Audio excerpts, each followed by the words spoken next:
Sidang pra-peradilan Peggy Setiawan dijadwalkan akan digelar pada 24 Juni mendatang di Pengadilan Negeri Bandung. Ya, namun masalah baru terjadi. Postingan dan status di Facebook Peggy Setiawan yang disebut ditulis pada Agustus 2016 mendadak hilang.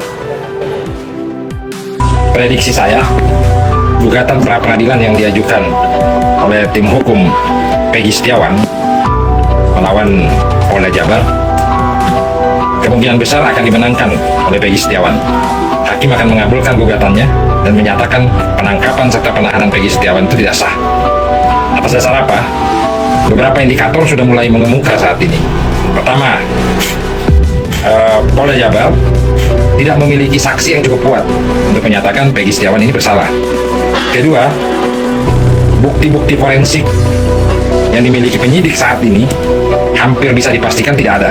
Contoh, adakah bukti visum yang menyatakan matinya korban akibat dipukul oleh Peggy Setiawan? Atau adakah alat bukti yang digunakan untuk melakukan kejahatan itu, pembunuhan itu, ada sidik jari Peggy Setiawan? Ini akan sulit dibuktikan oleh Polda Jabar. Selain itu, sudah bermunculan saksi-saksi yang menyatakan penyesalannya dan mencabut keterangannya yang dulu pernah dia sampaikan bahwa itu keterangan tidak benar. Sehingga timbul rasa penyesalan seperti yang kita lihat ini di gambar belakang ini. Mereka menyadari bahwa mereka salah memberikan keterangan karena ada yang mengarahkan. Sehingga teman-teman mereka inilah yang tidak bersalah dan tidak tahu menahu menjadi korban. Semoga saja Peggy Setiawan dapat dilepaskan dari segala dakwaan dan tuntutan, serta pra-peradilan yang diajukan oleh tim hukumnya dikabulkan oleh majelis hakim.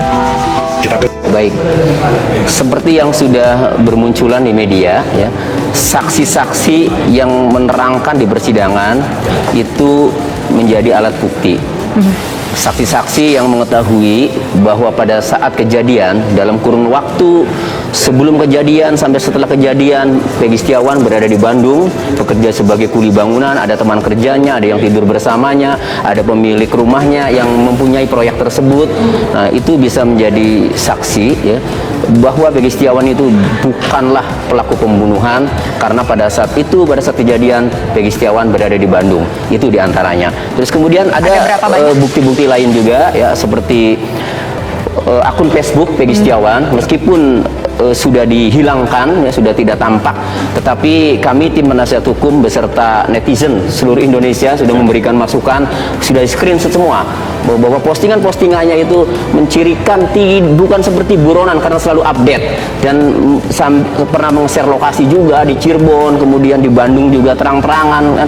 Kalau pelakunya kenapa nggak ditangkap kan dari dulu kan, itu orang update kan, itu juga menjadi alat bukti juga bagi penasihat hukum nanti di pra-peradilan. Nah, termasuk nanti keterangan ahli, ya, apabila memang dipandang perlu diperlukan.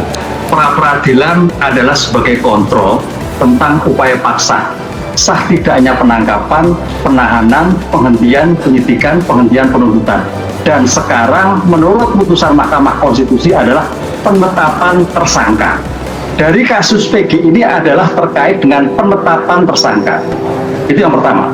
Tapi harus dilihat, ya, dalam konteks pra-peradilan ada namanya suatu peraturan Mahkamah Agung yang memperjelas apa itu pra-peradilan adalah mengoreksi tentang syarat formal bagaimana mencari bukti yang menduga.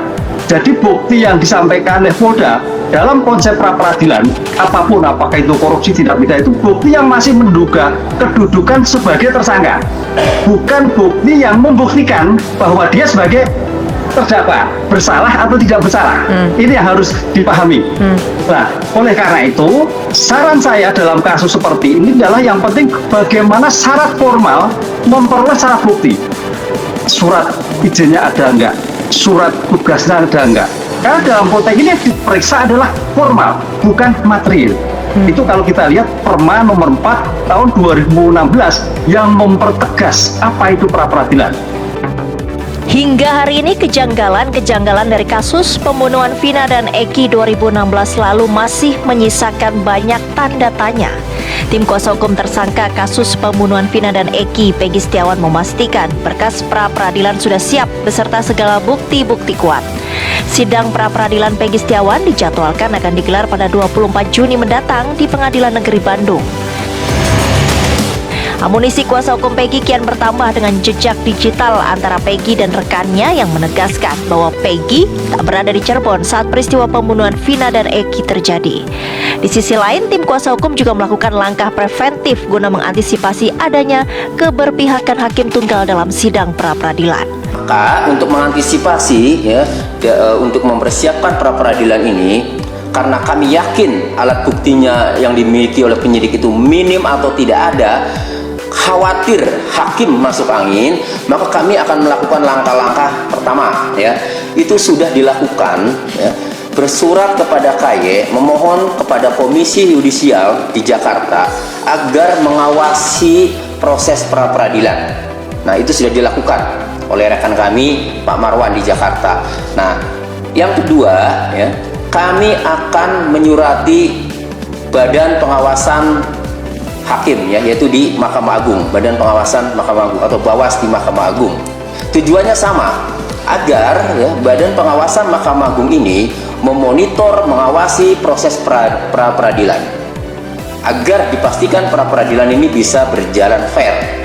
Ketiga, kami juga akan menyurati KPK, Komisi Pemberantasan Korupsi, agar memonitor penegak hukum yang sedang melakukan proses pra-peradilan ini, menyidangkan pra-peradilan ini, memeriksa pra-peradilan ini, baik hakimnya maupun paniteranya maupun panitera penggantinya maupun penyidiknya yang komunikasi, saya khawatir komunikasi dengan pengadilan, maka kami minta kepada Komisi Pemberantasan Korupsi akan bersurat resmi ke sana meminta agar memonitor penegak hukum yang sedang memeriksa pra-peradilan ini.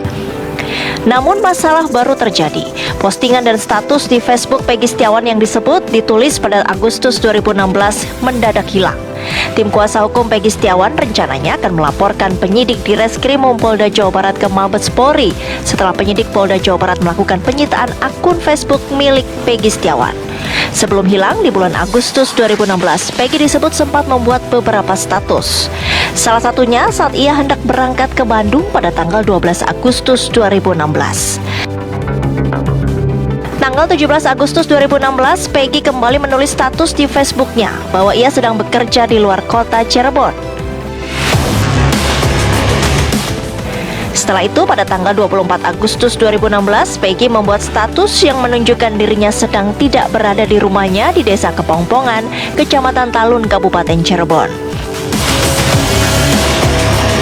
Tapi pertanyaannya, mengapa setelah 1 minggu akun Facebook Peggy Setiawan disita oleh penyidik Polda Jawa Barat, seluruh postingan tersebut hilang?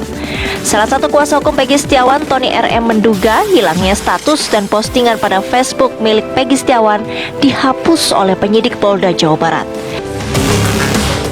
Karena itulah pihak kuasa hukum akan melaporkan pihak penyidik di Reskrimum Polda Jabar ke Propam Mabes Polri. Pihak kuasa hukum meminta kepada penyidik Polda Jawa Barat untuk selalu terbuka dalam penanganan kasus pembunuhan terhadap Vina dan Eki.